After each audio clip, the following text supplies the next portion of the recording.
असली गुरु वो नहीं होता कि आपको ये कह दे कि आप धनपति बन जाओ या करोड़पति बन जाओ या सत्तापति बन जाओ या वैभवपति बन जाओ, या आपके पास में बहुत सारा धन आ जाए, वैभव आ जाए, सत्ता आ जाए, दौलत आ जाए, धन आ जाए। असली गुरु जो होगा वो आपको कहेगा कि आप जितना भगवान की भक्ति में रमोगे, आप जितना भगवान के भजन में रमोगे, आप जितना शंकर के मंदिर जाओगे, आप जितना भगवान की स्तुति करोगे, आप भगवान के करीब में भी जाते चले जाओगे और तुम्हारे घर में अपने आप वैभव बढ़ता चले जाएगा। आपको ढूंढना नहीं पड़ेगा।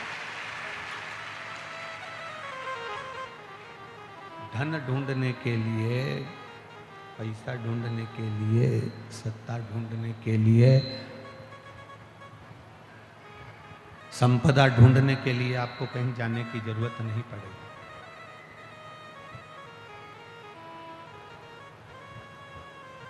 बस आप भगवान की शरणागति को जितना ग्रहण कर सकते हो।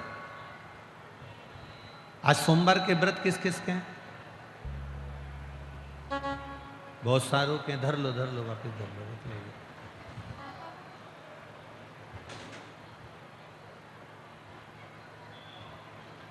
किस लिए करें हैं?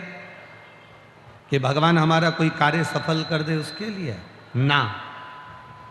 जब भी सोमवार के व्रत करना, जब भी भगवान शिव की आराधना करना, भगवान शंकर की पूजन करना, ये सोचकर मत करना कि भगवान हमको ये वैभव दे देगा या धन दे देगा या दौलत दे देगा या सत्ता दे देगा या धन दे देगा।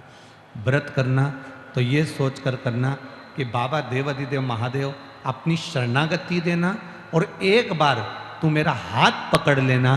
बस तूने पकड़ लिया तो जिंदगी में कभी डूबने वाली नहीं, बस तू पकड़ कर। तो मित्रों ने मंडप को मार दिया, अधमरा छोड़कर उसको जमीन पर पटक कर चले गए। अब जरा शिव की कृपा देखिएगा, शंकर की करुणा देखिएगा। अधमरा छोड़कर आधा मरा हुआ जानकर उनको लगा कि मर गया, इसकी श्वास रुक गई है, ये प्राण त्याग दिए, प्राण छोड़ दिए और ये चला, ये मर गया।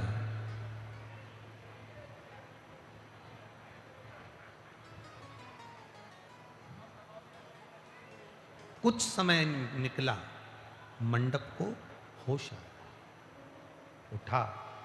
उसको लगा मेरे पिताजी हमेशा कहते थे, मेरे पिताजी बोलते थे कि बेटा इधर मत जाओ, ये गलत मार्ग है, तुम्हारे मित्र ठीक नहीं है, दोस्त ठीक नहीं है, ये मार्ग अच्छा नहीं है, मत जाओ।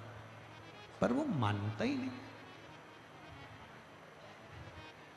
आज मंडप के मन में आया कि अगर मैं घर जाता हूँ और पिताजी से कहूँगा कि मेरे दोस्तों ने, जिन दोस्तों के लिए मैंने घर त्यागा था, जिन दोस्तों के लिए मैंने घर छोड़ दिया था, जिन दोस्तों के लिए मैं चोरी करता था, जिन दोस्तों के लिए मैंने धन एकत्रित किया, आज उन दोस्तों ने ही मुझे मार डाला, अधमरा छोड़ कर चले गए। अगर मैं घर जाता हूँ और घर जाकर ये बात कहता हूँ तो ठीक नहीं है।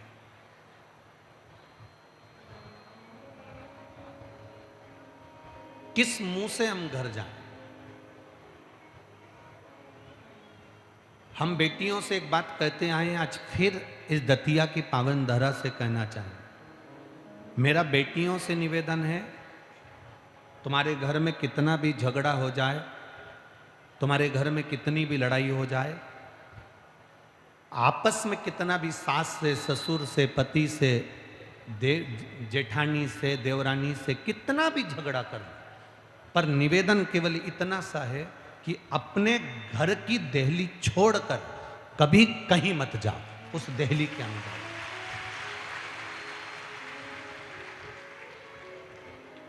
हमें अपने घर की देहली छोड़कर, अपना दरवाजा छोड़कर, अपना द्वार छोड़कर हमें नहीं जाना, हमें उसके अंदर रहना। कारण क्या होता है?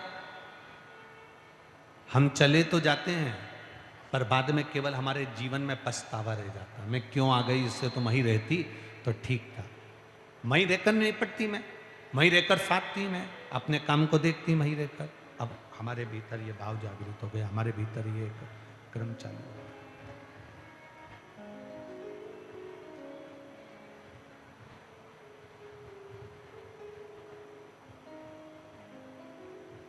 मंडप को लगा कि मेरे पिताजी के सामने अगर मैं जाऊंगा और मेरे पिताजी तो मुझे देखकर कहेंगे कि बताओ, मैंने तो अपने बेटे को मना करा था और बेटा तो भी नहीं माना, और आखिर में वही हुआ कि मेरे बेटे के दोस्तों ने ही बेटे का वध करने का प्रयास करा और अधमरा सा छोड़ कर चले गए। उसको कोई हिंसक पशु पक्षी खा जाता, वो मर जाता। पर वो तो बाबा की कृपा थी, कुष्मांड ऋषि का कोई पुण्य प्रबल था, उनका भजन, उनकी कीर्तन, उनका स्मरण कुछ प्रबल होगा जिसके कारण वो बच गया। कोई बहुत बड़ा एक्सीडेंट हो जाए, कोई बहुत बड़ा रोग आ जाए, कोई बहुत बड़ी तकलीफ आ जाए, और उसके बाद भी तुम उस रोग से, उस एक्सीडेंट से, उस तकलीफ से अगर बाहर निकल जाओ तो समझ लेना तुम्हारे माता पिता या तुम्हारे घर का कोई व्यक्ति शंकर की आराधना करता होगा तो हम पार उतर गए, हम बच गए, हमारे प्राण बच गए, हम बचे। ये एक पत्र आया है, देखिए इधर। पत्र सारे अच्छे हैं पर कुछ पत्र जो आए हैं वो देख लीजिए। आपको लग रहा होगा कि आप शिव महापुराण की कथा में पहुंचे हो, पर अपने दिमाग से निकाल देना, आप कथा में नहीं पहुंचे। शादी में मोहल्ले के अंदर शादी हो रही है, कॉलोनी में शादी हो रही है, जिस घर में शादी हो रही है वो बुलाता उसी को है जिससे उसकी पहचान होती है, पूरे मोहल्ले वालों को नहीं बुलाता। शादी करने वाला व्यक्ति अपने मोहल्ले में, अपनी कॉलोनी में उसी को निमंत्रण देता है जिससे उसकी पहचान होती है, और शिव महापुराण की कथा में वही पहुंचता है जिसका मेरे भोलेनाथ कल्याण करने वाले। बोल बम का नारा है, ये बुलाता, खींचता, पकड़ता उसी को है जिसके ऊपर करुणा करने वाली हो। ये कथा तो दतिया में आज विराम हो जाएगी। 19 तारीख से 23 तारीख तक राजगढ़ ब्यावरा में प्रारंभ हो जाएगी, राजगढ़ के अंदर 1 बजे से 4 बजे तक। हम तो उस क्षेत्रवासियों को भी कहेंगे, मौका मिले छोड़ना नहीं। सावन के महीने में अगर सुनने को मिल रही है बिल्कुल मत छोड़ो। आज 14 तारीख को यहां कथा विराम हो जाएगी, कल 15 तारीख बीच में पड़ेगी, 16 तारीख को सीहोर का मेरे कुबेर भंडारी की कावड़ भराती है। जिसने पिछले वर्ष कावड़ भरी हो उसके घर जाकर पूछना कि 1 साल में तूने बाबा की कावड़ भरी थी, बाबा ने तेरा भंडार भरा कि नहीं भरा, ये अंदाजा पूछिए। 16 को बाबा की कावड़ भराएगी। हमने पहले भी कहा, भाव से जिनके संतान नहीं, औलाद नहीं, 15 साल, 20 साल, 25 साल भी हो गए हों, 4 चावल के दाने अपने पल्लू में डालकर 16 तारीख की कावड़ अवश्य भरना। जो बेटा बेटी हैं, जो लगे हैं कंपटीशन एग्जाम की तैयारी में, खूब मेहनत करो और बाबा की एक बार कनेर का फूल साथ में लेकर कुबेर भंडारी की 16 तारीख की कावड़ जरूर भरो। फिर बाबा क्या भर देगा ये उसके हाथ में। शिव तत्व को प्राप्त करना, शिव की भक्ति को हमें प्राप्त करना। जिस दिन वो कृपा करता है, साधारण कृपा वो करता ही नहीं है। जो भी है मेरे शिव जी के पास में, जिसको लोगों ने नकार दिया, ठुकरा दिया, मेरे शंकर ने अपना लिया। आप में से कितने लोग हैं जो जहर पीना पसंद करते हैं? कोई नहीं, पर मेरे महादेव ने जहर को भी अपना बना लिया। सांप को कोई अपना आभूषण नहीं बनाता। सांप को कौन आभूषण बनाएगा? मेरे महादेव ने सांप को, काल को भी अपना आभूषण बना लिया। डमरू कौन बजाएगा? आपने इतने सारे, आपके यहाँ ऑर्केस्ट्रा होती हैं, आपके यहाँ पर देवी जागरण होते हैं, भजन संध्या होती है। किसी भजन संध्या में मंच पर कभी किसी को डमरू बजाते देखा है? किसी ऑर्केस्ट्रा में किसी को डमरू बजाते देखा है? नहीं।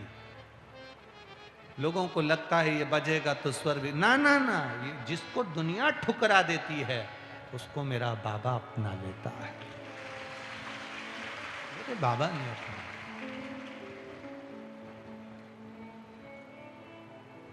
चंद्रमा जो शिव जी के मस्तक पर है, द्विज का चंद्रमा, दूज का, कमजोर हो गया, एकदम कमजोर, और इतना ज्यादा कमजोर हो गया कि उसको कोई अपनाने को तैयार नहीं हुआ।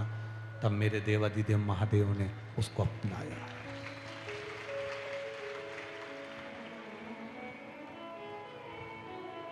ड्राइवर बूढ़ा हो जाता है तो मालिक उसको निकाल देता है। ड्राइवर अगर बूढ़ा हो गया तो मालिक उसे निकाल देता है, पर मेरे देवाधिदेव महादेव ने अपने बूढ़े नंदी को आज तक नहीं निकाला, उसको अपने सामने रखा है, अपने सामने।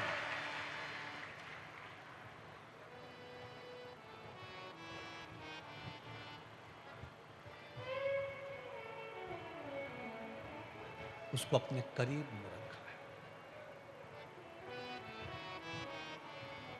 दूर नहीं भगाया। मेरी जीजियों और मेरे भाई जितने यहां बैठे हैं, एक अंदाजा लगाना अपनी जिंदगी में। हम तो कथा कर कर चले जाएंगे आज यहां से, पर आप जो आपने 10 तारीख से 14 तारीख तक 5 दिन की शिव महापुराण की कथा सुनी है, उसको डायरी में लिख के रख लेना कि मैंने इतनी तारीख को कथा सुनी थी और पंडाल में बैठकर सुनी थी, टीवी के सामने सुनी थी या मोबाइल पर सुनी थी। अगला वर्ष तो जान दो, ये 10 से 14 3 महीने बाद की भी मिलाकर देखना कि तुम पर मेरे बाबा ने कृपा करी कि नहीं। खाली ना जाता कोई दर से तुम्हारे, खाली ना जाता कोई दर से तुम्हारे, मैं भी खड़ा हूँ नंदी बाहे फसारे, अपने हृदय से लगा लो, लगा लो, गिरी जा रही हो, उठा लो, उठा लो, भोले अपने दर से अब तो न डालो, गिरा जा रहा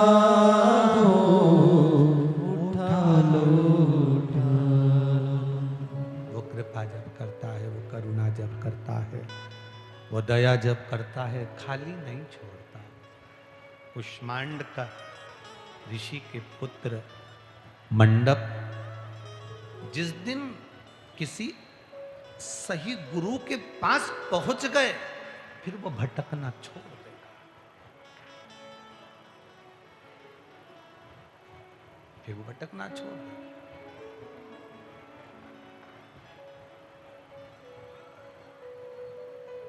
मंडप अपने घर नहीं गए, घर गए ही नहीं। पिता को क्या मुख दिखाऊंगा, पिता को क्या कहूंगा कि मेरे दोस्तों ने मुझे मारने का प्रयास किया, पिता को क्या मुख दिखाऊंगा। मंडप नहीं गए घर।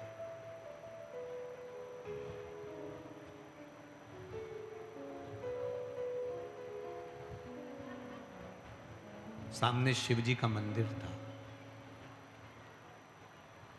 बस उस मंदिर की चौखट पर बैठ गए।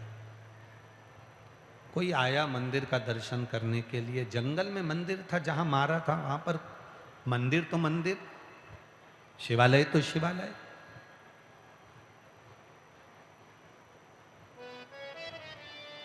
मंदिर और शिवालय में अंतर होता है। मंदिर में भगवान स्थिर होते हैं, मंदिर में भगवान बैठा मिलता है। शिवालय जहां शंकर भगवान का शिवलिंग है और बाहर नंदी है, उसको शिवालय कहा गया। शिवालय में भगवान बैठा हुआ नहीं मिलता, भगवान का नियम है तुम्हारे मोहल्ले में, तुम्हारी गली में, तुम्हारी कॉलोनी में, तुम्हारे क्षेत्र में, तुम्हारी सोसाइटी में, तुम्हारे क्षेत्र के अंदर कहीं शंकर भगवान का ओटला है, कोई शिव जी का शिवालय है जहां नंदी है और शंकर का शिवलिंग है, समझ लेना वो मंदिर नहीं, वो शिवालय है। और शिवालय का मतलब ये होता है कि भगवान प्रतिदिन प्रदोष काल में शाम के समय नंदी को लेकर मंदिर से बाहर निकल जाते हैं और भ्रमण को जाते हैं। मंदिर में भगवान स्थिर होता है, पर शिवालय में भगवान स्थिर नहीं है। शिवालय में तो भगवान जाता रहता है, चलता रहता है।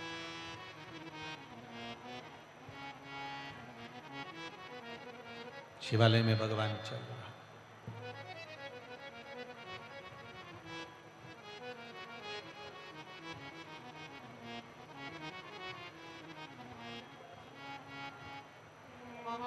गाय के पीछे बछड़ा चलता है,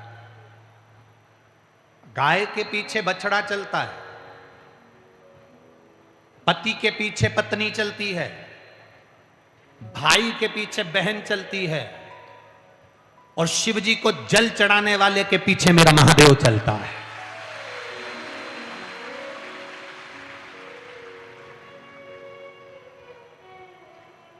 आप तो जल चढ़ा के फ्री हो गए, पर मेरा महादेव तुम्हारे पीछे पीछे चल रहा है, पीछे।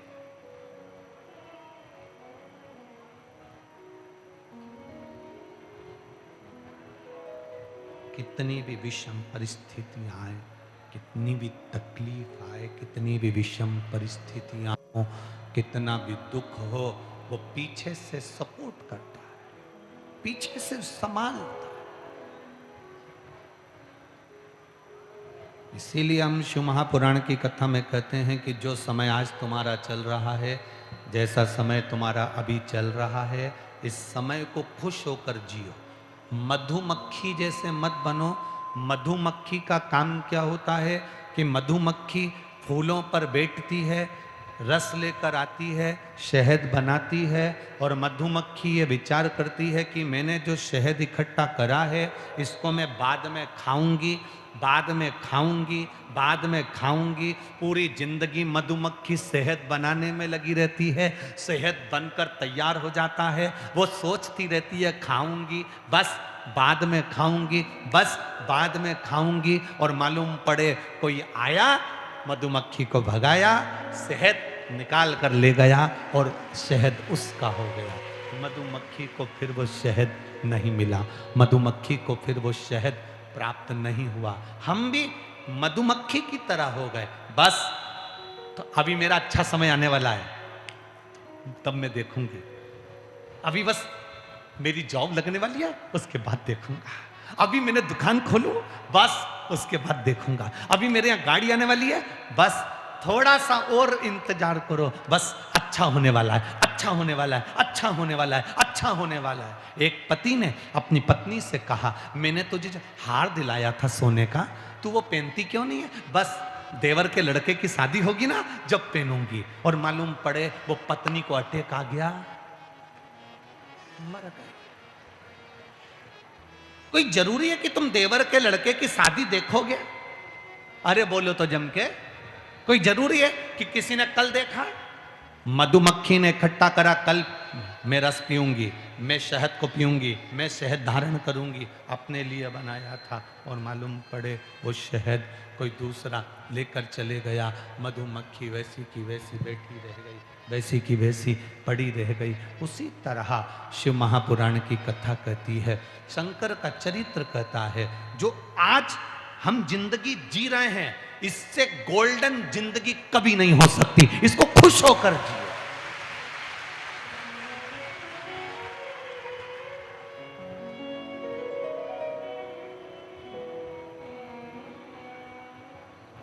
जो हम आज जिंदगी जी रहे हैं, इसके बराबर कोई गोल्डन जिंदगी नहीं होगी।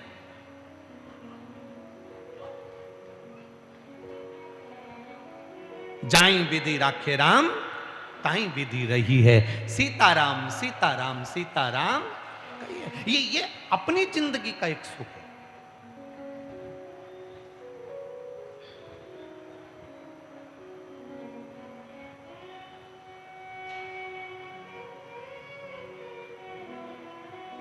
जो दिन आपका आज निकल रहा है वो दिन श्रेष्ठ है।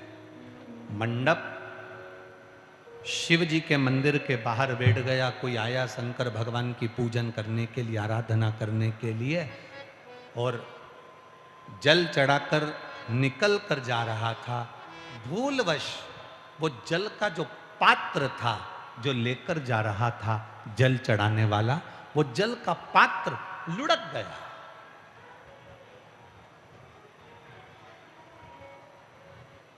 विरोध करने वाले बहुत होते हैं, जो कथा सुन सुनकर भी कई लोग विरोध करते हैं कि मिश्रा जी ने कह दिया कि शिव जी पे चढ़ा हुआ जल पीना चाहिए, शिव जी पे चढ़ा हुआ जल लाकर अपने घर के दरवाजे पर छींटना चाहिए। बोला था कि नहीं बोला था?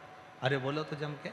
थोड़ा सा जल जो शंकर भगवान को चढ़ा है वो लेकर आओ अपने घर में, आचमन के रूप में सबको दो, थोड़ा सा अपने घर में छींट दो।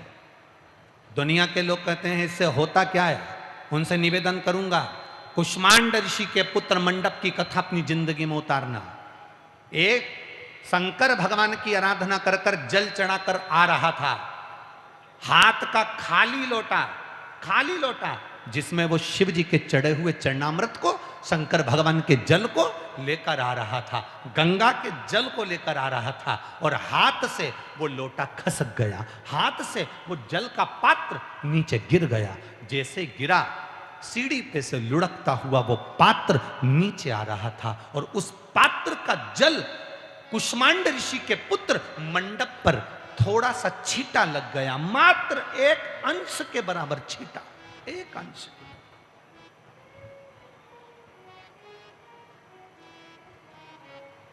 केवल एक अंश के बराबर छींटा लग गया।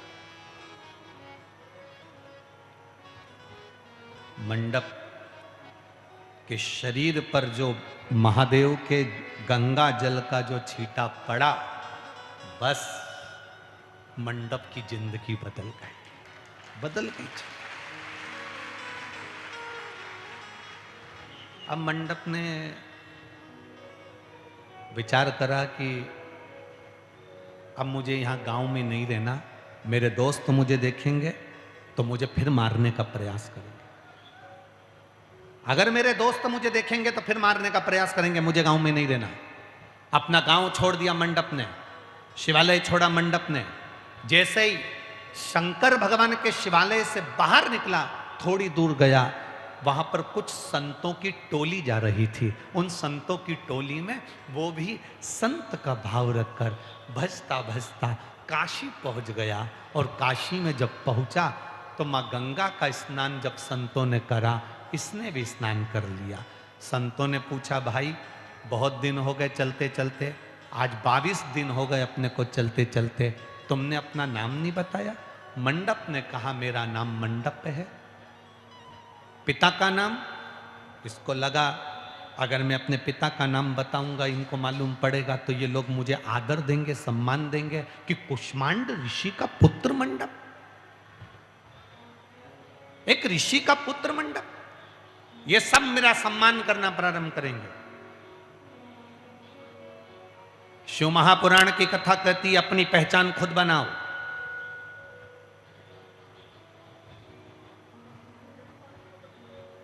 पिता का नाम दुनिया में चल रहा है, दादाजी का नाम दुनिया में चल रहा है, अपने घर के बुजुर्ग का नाम दुनिया में चल रहा है, पर बेटों को ऐसा होना चाहिए, संतान को ऐसा होना चाहिए कि वो अपनी सत्ता, अपनी धाक और अपना वैभव स्वयं बनाए और दुनिया के आगे प्रेषित करे।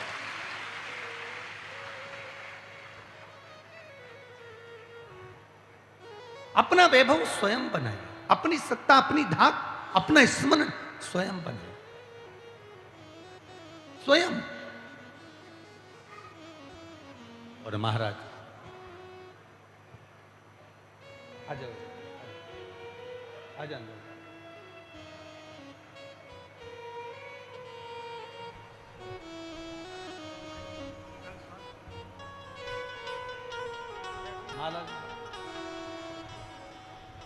अपनी धाक, अपनी सत्ता। ले बाबा, ले बाबा, ले बाबा।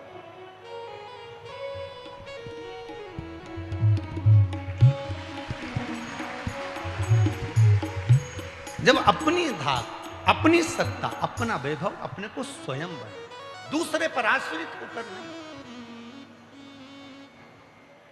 हम दूसरे पर आश्रित क्यों?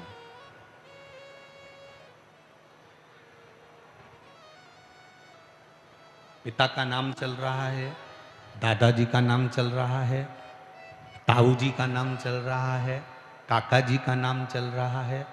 अपना वैभव अपने को स्वयं बनाना थोड़ा समय लगता है बाबा। शिव महापुराण की कथा कहती है 5 चीजें धीरे धीरे मिलती हैं। कितनी चीजें? 5 चीजें धीरे धीरे मिलती है। पहले नंबर पर है राह। हमें अच्छी चलने की राह धीरे धीरे मिलती है। दूसरे नंबर पर कपड़ा भी, जो बुनाई होती है, कपड़ा बनने में थोड़ा समय लगता है, धीरे धीरे पूरा कपड़ा बुनाता है। तीसरा, पर्वत जब हम चढ़ते हैं तो वो भी धीरे धीरे चढ़ा जाता है। पर्वत भी धीरे धीरे चढ़ा जाता है। विद्या चौथा है, ये भी धीरे धीरे हमारे हृदय में प्रवेश करती हुई हमें मंजिल तक लेकर चली जाती है। विद्या।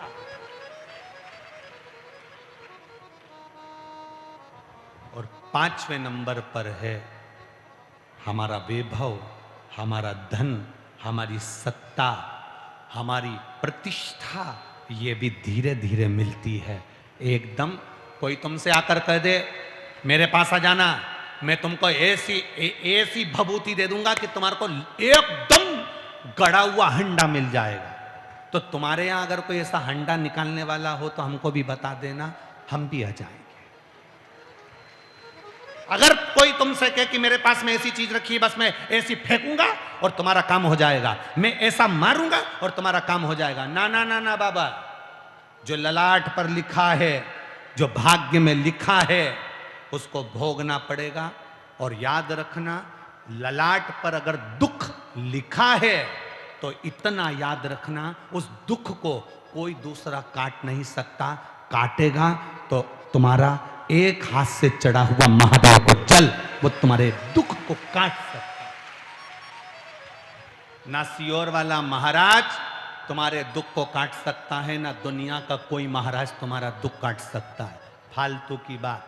दुख काटेगा तुम्हारा भजन, दुख काटेगा तुम्हारा परमात्मा का नाम, दुख काटेगा तुम्हारा चढ़ाया गया एक लोटा जल, दुख काटेगा तुम्हारी की गई भक्ति, दुख काटेगा तुम्हारा किया गया नाम स्मरण, दुख काटेगा तुम्हारा रोज परमात्मा के मंदिर जाना। तो भगवान भी कहेगा ये मेरे दरवाजे पर आकर इसकी चप्पल घिस गई, इसलिए अब इसके भाग्य में जो दुख लिखा है उसको घिस दिया जाए, उसको समाप्त कर दिया। किसकी सामर्थ्य था जो तुम्हारा दुख काट?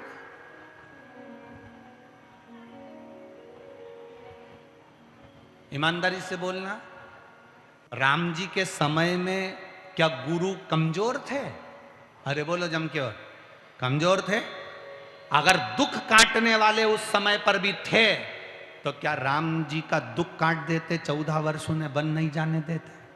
हो सकता था ऐसा? भगवान कृष्ण के समय पर दुख काटने वाले कम थे क्या? अगर ऐसा होता तो भगवान कृष्ण को कारागार में जन्म नहीं लेना पड़ता, भगवान कृष्ण को दौड़कर मथुरा नहीं जाना पड़ता, वृंदावन छोड़कर मथुरा से द्वारका नहीं जाना पड़ता।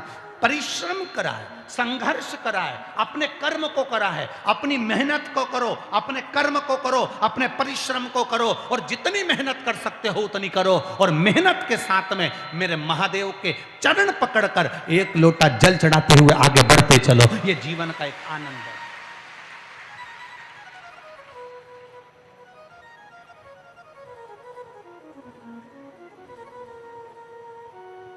अच्छा, तुमको खांसी चलेगी और तुमको खांसी आ रही है, तुम पड़ोसन से कह दो खांस दे,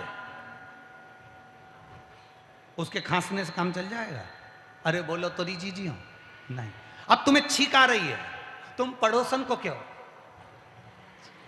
छींक, उसके छींकने से काम चल जाएगा? नहीं। ठीक है, अब तुम्हारा पेट दुख रहा है और पड़ोसन को कह दो दवाई खा ले, तुम्हारा पेट बंद हो जाएगा क्या? नहीं। सिर दुख रहा है, दवाई तुम्हें खाना है। पेट दुख रहा है, दवाई तुम्हें खाना है। छींक तुम्हें आई है, छींकना तुम्हें है। खांसी तुम्हें आई है, खांसना तुम्हें है। तो दुख तुम्हें आया है, तो फिर उस दुख को काटना भी तुम्हें है, कोई नहीं काट सकता।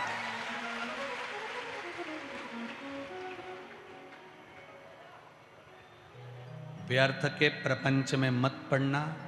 अपने दुख को, अपने को काटना है। तो वो दुख कटेगा कैसे? क्या करना पड़ेगा दुख को काटने के लिए? कहीं नहीं जाना। कोई तुमसे कह दे यहां जाओ, कोई कहे वहां जाओ, कोई कहे यहां जाओ, कहीं मत जाओ। तुम्हारे मोहल्ले में, तुम्हारी गली में, तुम्हारी कॉलोनी में, तुम्हारी सोसाइटी में, तुम्हारे क्षेत्र में जो शंकर का शिवालय हो वहां पर जाओ। क्योंकि हमारा नियम है, हम जब पैसे जमा करते हैं तो पास का बैंक ढूंढते हैं, पैसे निकालते हैं तो पास का एटीएम ढूंढते हैं, पेटीएम ढूंढते हैं, ये पास का क्षेत्र ढूंढते हैं। उसी तरह तुम्हारे पास का बैंक होगा तो कभी भी जमा कर दोगे, कभी भी निकाल लोगे। पास में शिवालय होगा, कभी भी जाओगे तुम्हारा दुख मिट जाएगा, कट जाएगा। तुम्हारे पास के शिवालय में, तुम्हारे नजदीक के शिवालय में जाइए।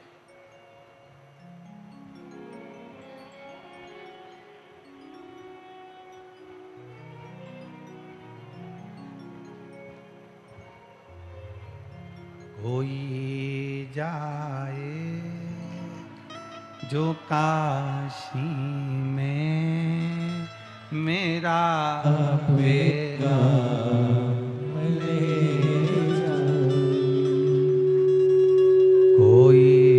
जाए, जो काशी में मेरा पैगाम ले जाए। मैं खुद तो आ नहीं सकता, मेरा प्रणाम ले जाए। जिस दिन हम शिव के मंदिर ना जा सकें, कोई शंकर के मंदिर जल चढ़ाकर आ रहा हो, कोई शंकर के मंदिर जल चढ़ाने जा रहा हो, उसके मात्र चरण का भी दर्शन हो जाए तो समझ लेना कि भोले की कृपा हो। मैं खुद तो आ नहीं सकता, मेरा प्रणाम ले जाना। कहना डमरुवाले से तुम्हारी याद सताती है। कहना डमरुवाले से तुम्हारी याद सताती है। मैं नहीं आ पाया, पर इतना याद रखना कि बस तुम्हारी याद मुझे आए। कोई जाए। अरे शिव महापुराण की विद्येश्वर संहिता कह रही है कि आप शंकर की कथा सुनने के लिए पंडाल में नहीं जा सकते। कोई कथा सुनकर जा रहा हो, उसके मात्र चेहरे का दर्शन कर लो, हजारों अश्वमेध यज्ञ का फल प्राप्त हो जाए। मैं खुद तो आ नहीं सकता, मेरा प्रणाम ले जाना। मैं स्वयं नहीं आ सकता देश। अरे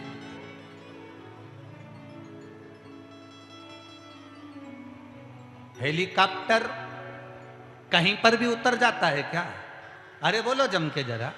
नहीं, एच चूने से हेलीकॉप्टर उतारने के लिए स्थान बनाया जाता है। एच हेलीकॉप्टर हेलीपैड पर उतरता है। मेरा महादेव हर कहीं नहीं उतरता। जहां शिव महापुराण की कथा होती है, नंदी को यह हेलीपैड दिखता है और उतर जाता है। ये नंदी का हेलीपैड है, ये मेरे महादेव का हेलीपैड है। और ये हेलीपैड हर कहीं नहीं बनता। अभी दतिया में बना था 5 दिन तक, तो महादेव अपने नंदी के समेत यहाँ उतरते रहे, रोज उतरे रोज उतरे।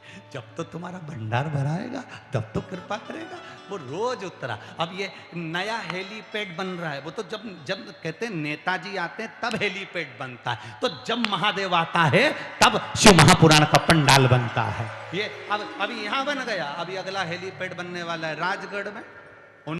शिव जी को जल चढ़ाने के बाद जो हम थोड़ा सा जल लेकर आते हैं, वो जल साधारण जल नहीं है। वो शंकर पर चढ़ने के बाद में शिव के सिर पर गंगा है, और गंगा का स्पर्श हम भी शिव जी पर जल चढ़ाकर लेकर जो आ रहे हैं, वो गंगा का जल प्रतिदिन हम महादेव से प्राप्त कर कर ला रहे हैं, रोज प्रतिदिन। प्रतिदिन हम गंगा का जल लेकर रोज। अब भगवान देवादिदेव महादेव पर चढ़ा हुआ है वो जल, मंडप पर पड़ा, बुद्धि भी। और बुद्धि जब फिरी, संतों का सानिध्य मिला। संतों ने पूछ लिया तुम्हारा नाम क्या? उसने कहा मेरा नाम मंडप है। तुम्हारे पिता का नाम बताना इसलिए नहीं चाहता कि मेरे पिता को सुनकर ये मेरा सम्मान करेंगे, ये मेरी इज्जत करेंगे, फिर मेरा सत्संग, मेरा भजन, मेरा कीर्तन छूट जाए।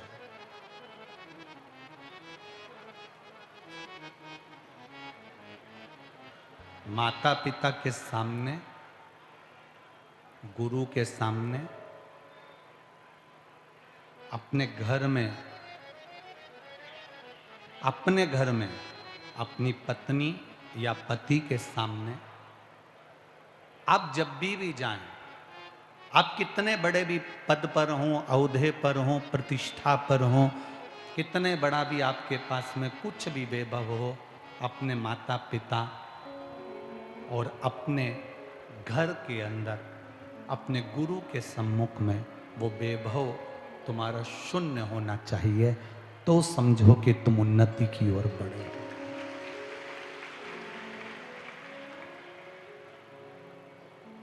चलो एक अंदाजा लगा कर देखिए। मंदिर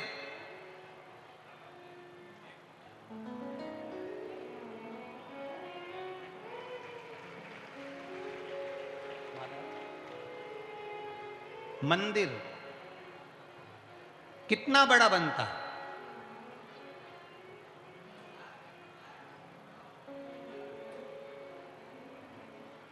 अब मंदिर कितना बड़ा बना है साहब? हमारे यहाँ का जो मंदिर है गुरुजी, वो देखा जाए 200 बाई 200 का, 400 बाई 400 का, या 100 बाई 100 का, ठीक है। मंदिर की दीवार कितनी बड़ी बनी, मंदिर में मूर्ति कितनी बड़ी रखी, मंदिर में जो ऊपर शिखर बनाया वो कितना बड़ा बना। अब दीवाल कहे कि मैं लाखों की हूं, फर्श कहे मैं लाखों का हूं, मूर्ति कहे मैं लाखों की हूं, डिजाइन कहे मैं लाखों की हूं, पर उस मंदिर पर लाखों की दीवार बना दो, करोड़ों का उस मंदिर में शिखर खड़ा कर दो, पर उस मंदिर की सबसे बड़ी अगर ऊर्जा है, उस मंदिर की करोड़ों की अगर कोई पूंजी है, मंदिर की सबसे बड़ी अगर कोई रौनक है, तो वो मंदिर के शिखर के ऊपर जो तांबे का, पीतल का, सोने का जो कलश चढ़ाया जाता है, महत्वता सबसे ज्यादा उसकी होती है। मंदिर बड़ा, मंदिर से बड़ा शिखर, पूरा दरबार बड़ा, पर उससे भी सबसे छोटा होता है मंदिर पे चढ़ने वाला उस गुम्मज पर, उस शिखर पर जो कलश रखा है, वो कलश मूल हो जाता है, उसकी महत्वता जाती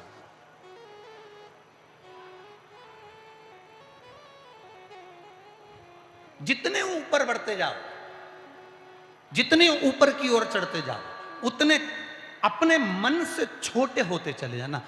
जितना ऊपर की ओर बढ़ो उतने छोटे बनकर रहना। जितनी उन्नति करो उतने छोटे हो जाओ। जितना बड़ा पद मिल जाए उतने अपने भीतर से छोटे होते चले जाओ। और जब बड़ा पद वाला व्यक्ति, बड़ी प्रतिष्ठा वाला व्यक्ति जब अपने मन से छोटा बनकर रहता है तो वो सारी दुनिया पर राज करता है, ये निश्चित था। मैं आदरणीय गृह मंत्री जी श्री नरोत्तम मिश्रा जी के लिए कहूंगा कि इनके पास में मध्य प्रदेश शासन का गृह मंत्री का जो ये पद है, ये बहुत बड़ा पद है, बहुत बड़ा औहदा है। पर खुशी की बात सबसे बड़ी जो देखने को मिलती है कि इतने बड़े औहदे पर होने के बाद भी ये छोटे छोटे सबसे हृदय से मिलते हैं। इसी को उनकी नम्रता और इसी को उनका स्नेह कहते हैं। मंदिर बड़ा है, दीवार बड़ी है, शिखर बड़ा है, पर उस पर रखने वाला जो छोटा सा कलश बहुत छोटा होता है। आप जितने ऊपर चढ़ते जाओगे आप उतने मन से बहुत छोटा भाव रखना, हृदय छोटा बनाकर रखना। आप दुनिया के दिल में राज कर जाओगे, दुनिया के दिल। उन्नति पर चढ़ने वाला व्यक्ति जब अपने आप में वो हृदय से छोटा नहीं हो पाता तो फिर वो जिंदगी में कभी तरक्की नहीं करता, कभी।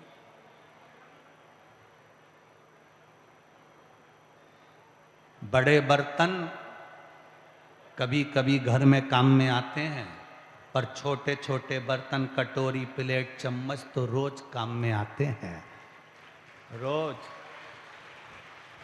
बड़े बड़े कार्यकर्ता तो ये बड़े बड़े कार्यक्रम में दिखते हैं, पर छोटे छोटे बर्तन, छोटे छोटे कार्यकर्ता आगे बढ़कर जब काम करते हैं तब दतिया की शिव महापुराण सफल होती है। इस शिव महापुराण की सफलता का कारण क्या है? यहाँ छोटे छोटे जो कार्यकर्ता हैं, महिलाएं, जैसे अभी आदरणीय मंत्री जी कह रहे थे कि एक बूढ़ी माँ ने उनको रोका और रोककर चने का जो व्यापार कर रही हो उसने जेब में से 20 रुपए निकाल कर दे दिया। मेरा भी ये छोटा जो छोटा, जितना छोटा से छोटा। लोग कहते हैं गुरुजी, कल आदरणीय नरोत्तम मिश्रा जी के दोनों पुत्र कह रहे थे, गुरुजी एक बात आज तक समझ में नहीं आई, हमने बहुत सारी कथाएं करवाई, पार्थिव शिवलिंग का निर्माण भी हुआ, पापा जी जहाँ कहते हैं पिताजी उस जगह पर बहुत बड़े बड़े आयोजन भी होते हैं, पर इतनी कथा कराने के बाद पहली बार जितने श्रोता शिव महापुराण के कथा सुनने के लिए आए हैं,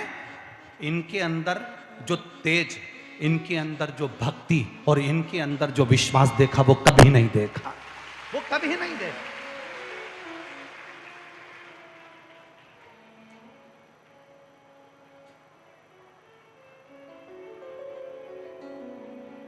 यहां पर जितने लोग कथा सुनने आए हैं इसमें बहुत बड़े बड़े करोड़पति भी बैठे हैं, बहुत धनपति भी बैठे हैं, वैभवपति भी बैठे हैं।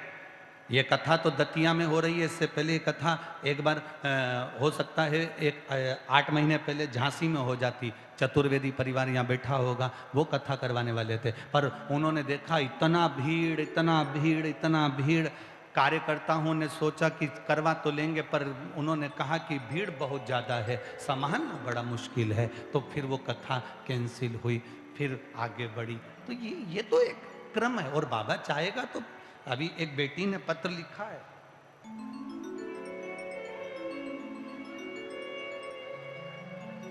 एक बेटी ने पत्र लिखा है, उस बेटी ने लिखा है आदरणीय मंत्री जी को,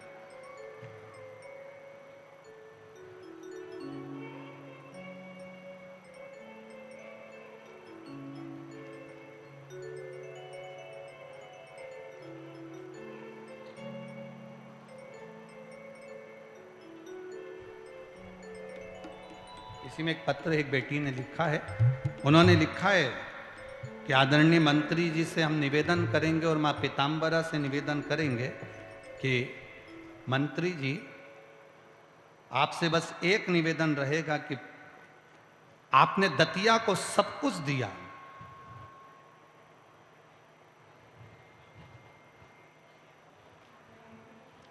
कोमल गावड़ा, निवासी ग्वालियर की हूं। आपने दतिया को सब कुछ दिया है। बस एक निवेदन करती हूं, ग्वालियर में गुरुजी को बुलाओ ना बुलाओ, पर दतिया में हर साल बुला लो। इतना अब बेटी का भाव आदरणीय मंत्री जी से कर रही हूं कि ये भाव कहां से लेकर आओगे, ये विश्वास, ये दृढ़ता कहां से लाओ। कोई कम नहीं, सब करोड़पति हैं, सब लखपति हैं, सब वैभवपति हैं। ये शिव महापुराण में कोई सोचे कि कोई सब जिनका कोई कार्य होता होगा वो कथा में जाते होंगे, या भगवान से कुछ मांगना होता होगा वो कथा में जाते होंगे। यहाँ भगवान से कोई मांगने के लिए कथा में नहीं आता, यहाँ तो भगवान को पकड़कर घर ले जाने के लिए लोग कथा में आते हैं। यहां शिव को अपना बनाने के लिए कोई जाए जो काशी में मेरा बेटा ले जाए, मैं खुद तो आ नहीं सकता, मेरा प्रणाम ले जाना। कहना डमरू वाले से तुम्हारी याद सताती है, कहना डमरू वाले से तुम्हारी याद सताती है। यहाँ शिव को पाने की ललकता। मंडप नाम नहीं बता रहा है कि मेरे पिता कौन है। मंडप भगवान की विरल भक्ति में डूब गया, गंगा का स्नान करा। आज मंडप को मालूम नहीं था कि क्या पड़ गया। श्रावण का महीना था और मंडप की बुद्धि में कभी सावन भादो कुंवर कार्तिक मंडप को संपट नहीं पड़े, कभी ध्यान नहीं आए, कभी उसकी बुद्धि में नहीं आए, कभी उसके विचार में नहीं आए, कभी उसकी समझ में नहीं आए। हमें भी याद नहीं रहता कि आज सोमवार को शिवरात्रि है, अधिक मास का महीना है, सावन की अधिक मास है, माँ पीताम्बरा का धाम है। हमको भी इतना याद नहीं रहता, पर कभी कभी तिथि अच्छी आती है और भगवान का नाम निकल जाता है तो उसका भी फल मिल जाता है अनायास, अचानक उसका भी रस तत्व हमें प्राप्त हो जाता है। मंडप को नहीं मालूम था। उसने क्या करा, गंगा जी की बालू रेत निकाली, उसका शिवलिंग बना लिया, पूजन कर लिया। उसने पूरा रोज शिवलिंग बनाता, रोज पूजन करता। कुछ दिन निकले और काशी अधिपति मेरा विश्वनाथ काशी के मंदिर से बाहर निकला। आप एक बार अपने फोन लगाया, एक बार अपने मोबाइल करा और किसी ने नहीं उठाया तो आपने ब्लॉक कर दिया, आपने बात करना बंद कर दिया। पर शिव महापुराण की कथा कहती है, आप मोबाइल जैसा भगवान को ना समझो, आप चिट्ठी जैसा भगवान को समझो कि चिट्ठी का जवाब आएगा जरूर, ये निश्चित है। पत्र का जवाब, चिट्ठी का जवाब आता जरूर है, थोड़ा सा समय जरूर लगेगा, थोड़ा सा समय लग सकता है। आपने चिट्ठी लिखी है, जवाब आएगा। आपने कथा सुनी है, रिजल्ट आएगा। कितने भाग्यशाली हैं दतिया वालों, तुम्हारी किस्मत कितनी प्रबल है। एक तो आज अधिक मास, दूसरा सावन का, बोलते जाओ जल्दी जल्दी, महीना, तीसरा कथा का विराम हो रहा है सोमवार का दिन, चौथा आज अधिक मास के महीने की शिवरात्रि। ये कृपा नहीं तो और क्या।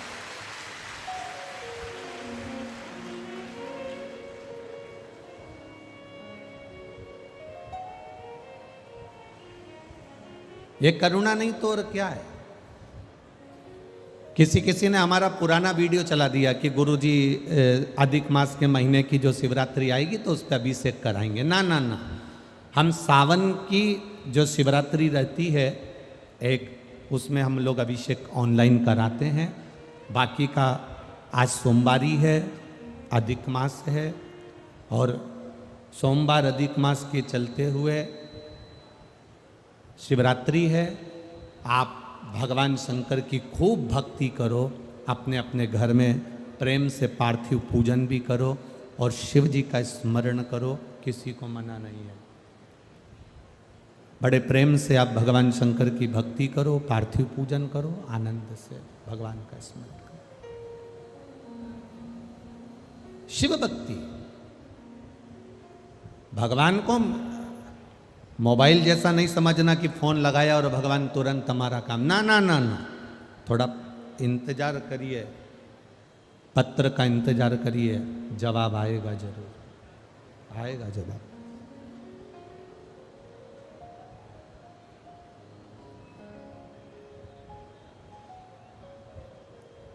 मोबाइल में और पत्र में तीसरा अंतर भारी है। मोबाइल का जवाब मोबाइल पर दिया जाता है और पत्र का जवाब पत्र से दिया जाता है। तो पत्र देने के लिए स्वयं डाकघर वाले को आना पड़ता है। उसी तरह तुमने जो पत्र लिखा है, तुमने जो एक लोटा जल चढ़ाया है, तुमने जो शंकर जी की आराधना करी है, तुमने जो शिव महापुराण की कथा सुनी है, उसका फल देने के लिए महादेव को खुद आना पड़ता है।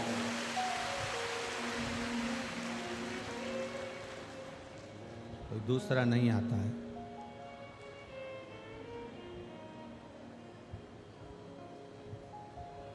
भगवान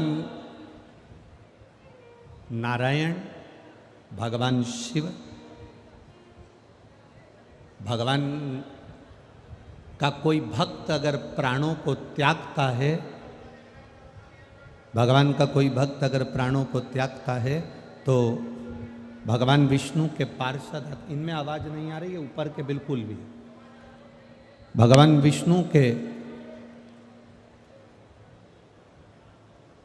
भगवान नारायण के पार्षद उस जीव को लेने के लिए आते हैं। भगवान विष्णु के पार्षद उस जीव को लेने के लिए आते हैं। पर भगवान शंकर का कोई भक्त, भगवान शिव का कोई उपासक, भगवान शंकर की भक्ति करने वाला जब कोई अपने प्राणों को त्यागता है तो उसको लेने के लिए भगवान शंकर के गण नहीं आते, भगवान शिव के गण उसको लेने के लिए नहीं आते। डीले कम कर दो। भगवान शंकर को लेने के लिए, भगवान शंकर के उस भक्त को लेने के लिए उनके गण नहीं आते। भगवान शिव ओघड़दानी, त्रिकालदर्शी, कैलाशी, अविनाशी, भगवान देवाधिदेव महादेव स्वयं अपने भक्त को लेने के लिए, मेरा देवाधिदेव महादेव खुद आता, स्वयं पहुंचते।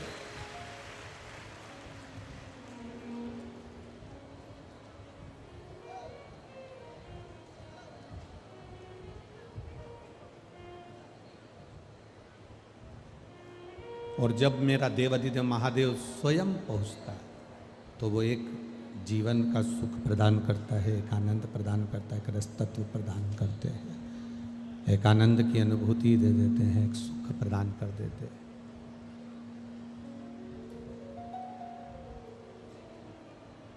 पर दुनिया की जो रीति है,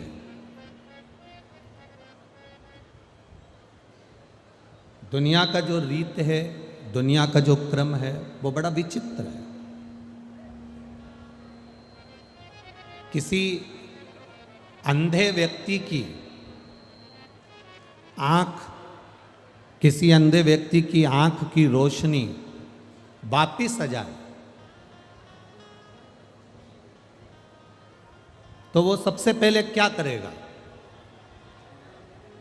बोलो री जीजियों दतिया वाली और जितने मेरे जिज्जाहुन बैठे हैं वो भी बोल दो लल्ला जी। सबसे पहले वो दर्पण में मुख देखेगा। और कोई मान लो किसी अंधे व्यक्ति की आंख की रोशनी आ जाए तो वो सबसे पहले करेगा क्या? क्या करता है वो? अंधे व्यक्ति की आंख की अगर रोशनी आ जाए तो वो सबसे पहले एक काम करेगा, उसके हाथ में जो छड़ी है, डंडा है, उसको फेंक देगा।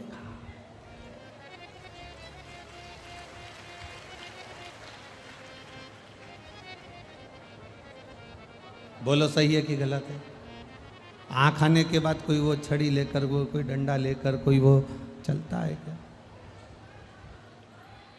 आंख आने के बाद में वो छड़ी लेकर, डंडा लेकर चलेगा क्या?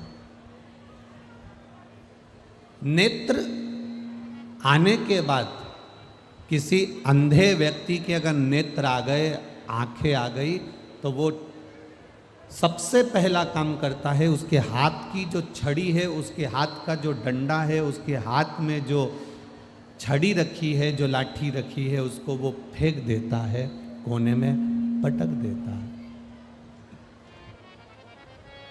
कोने में उसको ले जाकर डाल देता है। बस यही संसार की रीति है। आपके पास में धन बढ़ा, आपके पास में वैभव बढ़ा, आपके पास में अहंकार बढ़ा, आपके पास में सत्ता बढ़ी, आपके पास में धन वैभव बढ़ा, तो जो छड़ी है, छोटा, बहुत छोटा, जिसने आपका साथ दिया, ये शिव महापुराण की कथा कहती क्या है? शंकर भगवान की कथा वर्णन करती क्या है? भगवान देवादिदेव की कथा करती क्या है? भगवान शिव की कथा क्या कर रही है?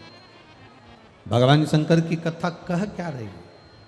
भगवान शिव की कथा भी तो यही कह रही है, जिसको सब नकार देते हैं, जिसको लोग छोड़ देते हैं, जिसको लोग धक्का मारकर छोड़ दिया, जिसको लोगों ने नकार दिया, जिसको लोगों ने कोने में पटक दिया, मेरा महादेव करते क्या है? मेरे देवादिदेव महादेव करते क्या है? मेरे महादेव का काम क्या है? मेरे महादेव का केवल एक काम है, मेरे शिव जी का केवल एक काम है, मेरे देवादिदेव महादेव का केवल एक कार्य, मेरे शंकर भगवान का केवल एक कार्य, वो भी प्रबल ये है कि जिसको दुनिया ने ठुकरा दिया, जिसको दुनिया के लोगों ने धक्का दे दिया, जिसको दुनिया के लोगों ने ठुकरा दिया, मेरे महादेव ने, मेरे शिव जी ने उसको अपने गले से लगा लिया, उसको उठाकर अपने पास लेकर आए, अपने गले से लगा लिया। शंभु शंभु शंभु शंभु शंभु शंभु शंभु शंभु शंभु शंभु शंभु। जिसको दुनिया के लोगों ने ठुकरा दिया, जिसको दुनिया के लोगों ने धक्का मारकर निकाल दिया, मेरे देव अधिदेव महादेव, मेरे बाबा त्रिकालदर्शी कैलाशी अविनाशी ने अपने गले से लगा लिया, उसको अपने गले से।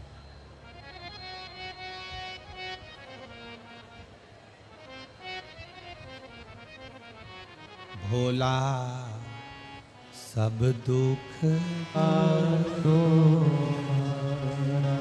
ओ भोला सब दुख काटो,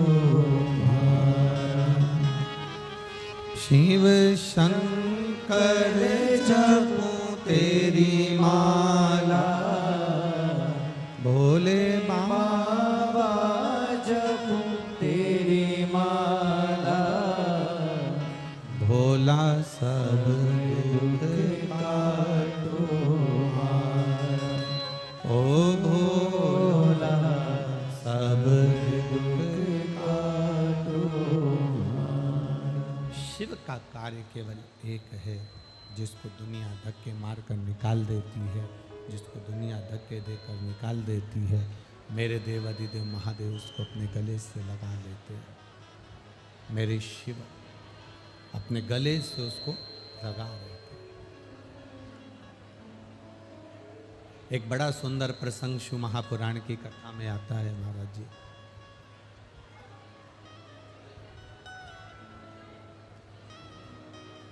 एक बार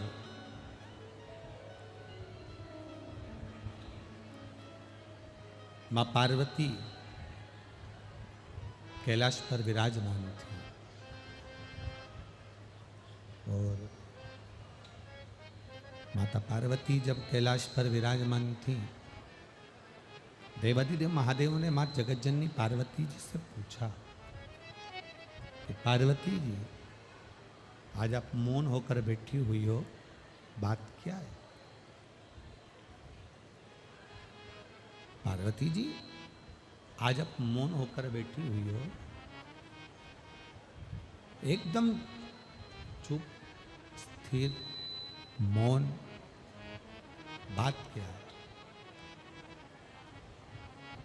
पार्वती जी कुछ नहीं बोली। माता पार्वती जी ने कुछ नहीं बोला। मां पार्वती के मुख से कोई शब्द नहीं निकला। एकदम मौन है मां, एकदम मौन। अब जब माता पार्वती जी, मां जगतजननी माता पार्वती जी जब एकदम मौन होकर बैठी हैं, तब देवाधिदेव महादेव ने कई बार माता पार्वती जी से पूछा कि बात क्या है? आप कुछ बोलती नहीं हो पार्वती जी, एकदम मौन होकर बैठी हुई हो।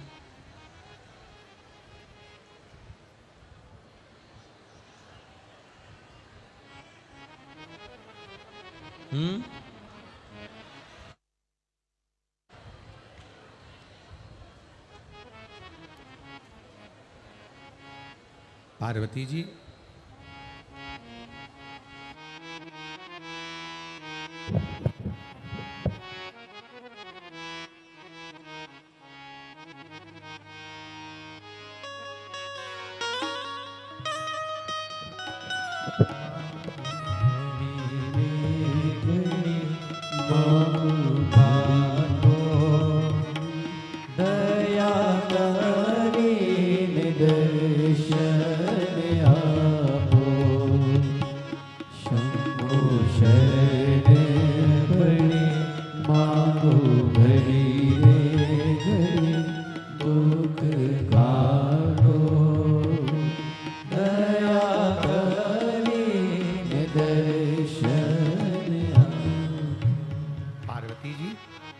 तुम मौन होकर बैठी हुई हो, क्यों आखिर, किस लिए? तुम्हारे मौन होने का कारण क्या? पार्वती जी ने कहा, बस मेरे मन में एक संशय है। मेरे मन का जो संशय है वो प्रबल है। क्या संशय है? सफलता और असफलता, ये दो चीजें हैं। आज सोमवारी शिवरात्रि है, बहुत ध्यान देकर, श्रावण अधिक मास की शिवरात्रि है और सोमवार है, बहुत ध्यान देकर आज की कथा को सुनना। मेरे बाबा देवाधिदेव महादेव की कृपा आप सब पर बने, यही भाव से उसको श्रवण करिए। सफलता और असफलता,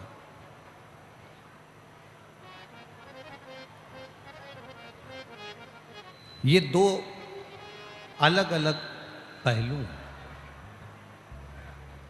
किसी किसी के जिंदगी में, किसी किसी के जीवन में सफलता मिल जाती है और किसी किसी के जीवन में सफलता मिल नहीं पाती और वो असफल हो जाता है।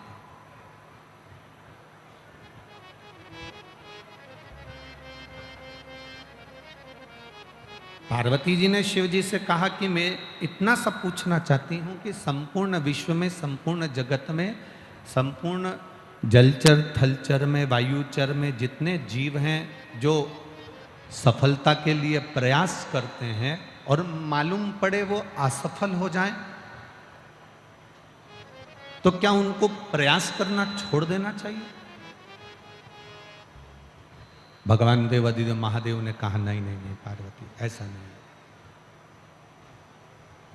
पार्वती जी ऐसा श्रेष्ठ नहीं है, ये ठीक नहीं है। बस शिव जी की इस बात को अपनी जिंदगी में उतारना। भोलेनाथ जी ने पार्वती जी से कहा, असफल व्यक्ति जो सफल नहीं हो पाता, असफल व्यक्ति को अपनी असफलता को अपने मन तक लेकर नहीं जाना चाहिए, और सफल व्यक्ति को अपनी सफलता को मस्तक तक लेकर नहीं जाना चाहिए। दो चीजें अपनी जिंदगी में उतारिए, दो चीजों का स्मरण करिएगा, दो चीजें अपने जीवन में उतारिएगा।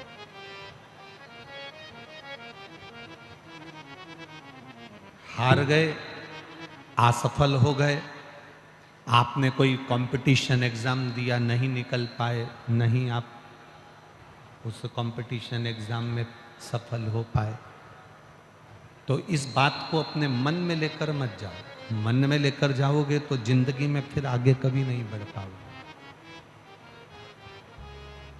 अगर मन में लेकर चले गए तो आप जिंदगी में कभी आप आगे नहीं बढ़ पाओगे। सफलता मिल गई, आप आगे बढ़ गए, सफल हो गए, बहुत उन्नति की ओर बढ़ गए, तो अपने इस सफलता को अहंकार बनाकर अपनी बुद्धि में लेकर मत जाओ, अपने मस्तक में लेकर मत जाओ, अपने दिमाग में लेकर मत जाओ, अपने चित्त में लेकर मत जाओ। असफलता मिले तो भी ये समझें कि देवादिदेव महादेव ने और आगे काम करने के लिए हमको मौका दिया है, और सफल हो जाएं तो ये समझे कि महादेव ने कृपा कर हमको आगे बढ़ा दिया।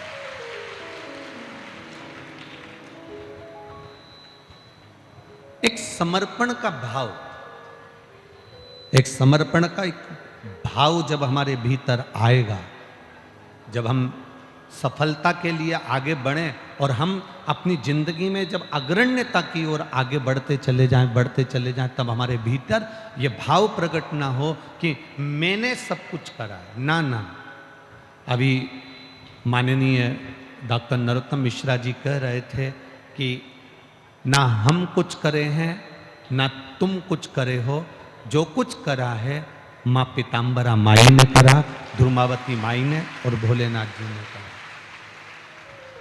जो कुछ करा मेरे बाबा देवादिदेव महादेव ने, माई ने करा है। जो कुछ करा भगवान शिव ने करा है। हाँ, हम कुछ करे ही नहीं है, हमने कुछ करा ही नहीं।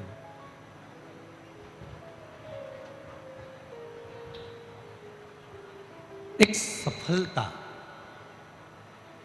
का अहम की ओर ले जाता है, पर वो हमें अहम की ओर जाना नहीं है। पार्वती मैया बाबा देवादिदेव महादेव से बोली, प्रभु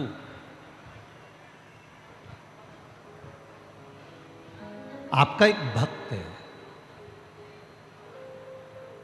बाबा आपका एक भक्त है, कुष्मांड ऋषि का पुत्र मंडप।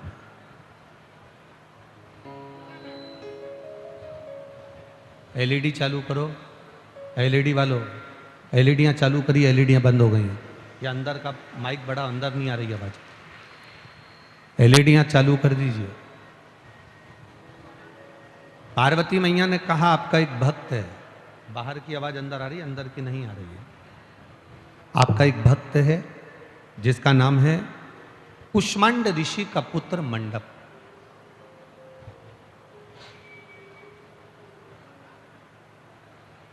बाबा का एक पुत्र है, और वो पुत्र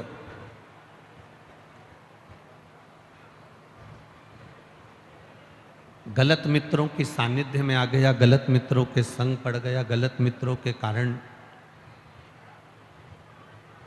गलत मित्रों के सानिध्य में आने के कारण बस उसने अपने सब कुछ नष्ट कर बैठा। जो पिता की सत्ता थी, जो पिता का वैभव था, जो पिता की प्रतिष्ठा थी, जो एक संत परंपरा का जो सुख था, वो सब उसने नष्ट कर दिया।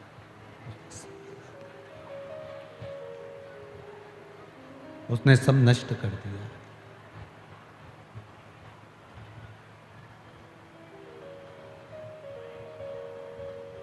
देखा, भगवान देवादिदेव महादेव ने पार्वती जी से पूछा, तुम चाहती क्या चाह रहे? पार्वती जी ने कहा, बस इतना सा चाहती हूं कि ये कुष्मांड ऋषि का जो पुत्र है मंडप, ये अपने पिता के बतलाए मार्ग पर ना चलकर गलत मार्ग पर चल रहा है और भटक रहा है, गलत मार्ग की ओर जा रहा है, भटक रहा है, इसको मार्ग क्यों नहीं मिल रहा? भगवान देवादिदेव महादेव ने कहा, सुनो,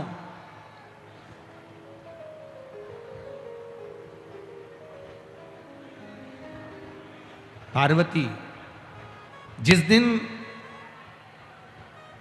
एक अच्छे गुरु की शरणागति उसके जीवन में अगर आ गई, एक अच्छे गुरु की शरणागति में जिस दिन वो पहुंच गया, उस दिन मंडप मुझे प्राप्त कर लेगा और उसकी जीवन सार्थक हो जाएगा। जिस दिन वो अच्छे गुरु की शरणागति में पहुंच गए। अब एक बात दतिया वाले उतार कर रखिएगा अपने अंदर कि असली गुरु की शरणागति कैसे है? हम असली गुरु ढूंढने के लिए कहां जाएं? असली गुरु की शरणागति कैसी होती है? असली गुरु को हम ढूंढने के लिए कैसे जाएं? असली गुरु के पास हम पहुंचे तो पहुंचे कैसे? एलईडी चालू करिए, एलईडी वाले जहां कहीं बैठे हों एलईडी चालू करिए, सब दूर की एलईडी बंद पड़ी है। असली गुरु की शरणागति कैसे? भगवान शिव ने कहा, पार्वती, असली गुरु से मतलब यह होता है कि जो